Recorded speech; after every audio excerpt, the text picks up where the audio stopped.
Thomas and Trevor. Trevor the traction engine was lonely.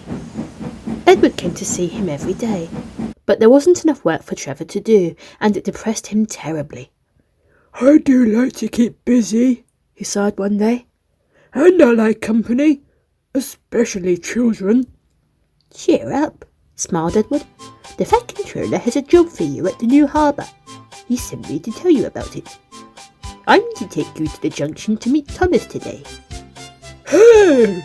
exclaimed Trevor happily. "A harbour! That means the seaside, and that means children! How marvellous!" Thomas was waiting at the junction. He was on his way to the harbour with a trainload of steel pilings. These would be built into the harbour walls to make them firm and safe. "Hello, Thomas," said Edward. "This is Trevor, an old friend of mine. He's a traction engine." Thomas eyed the newcomer doubtfully.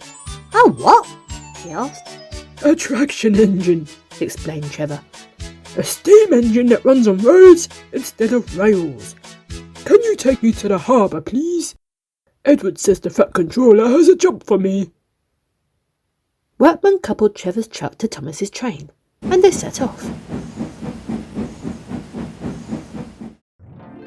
"Useful engines run on rails," Thomas grumbled to himself. But luckily, Trevor didn't hear him.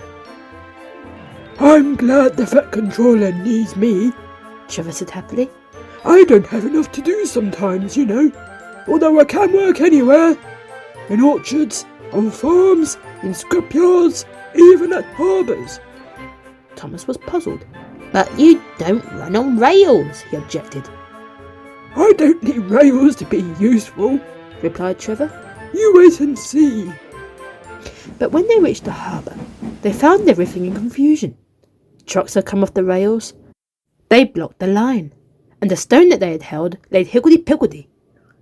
"We must get these pilings past," said Thomas's driver. "They're vital. If only we had a tractor here to drag them around this mess. Terence could have done it." "Just the sort of job I like," interrupted Trevor excitedly. "Get me off this truck, please, and I'll show you what traction engines can do." They quickly unloaded Trevor, and he set to work at once. First he dragged the stones clear with chains. Then he towed the pilings that Thomas had brought into position, so that they were ready for the workmen to use. Everything was shipshape before the foreman could say Fat Controller.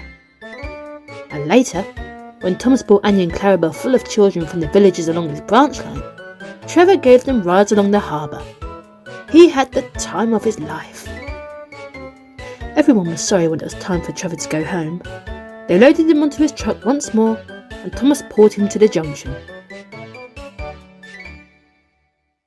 "I'll come and visit you if I can," he promised. "If those silly trucks don't behave, we may need you again." "That would be wonderful," said Trevor. And that night, when he fell happily asleep under the apple trees in the vicarage orchard, he dreamed of Thomas, the Fat Controller's harbour, and most of all, the children.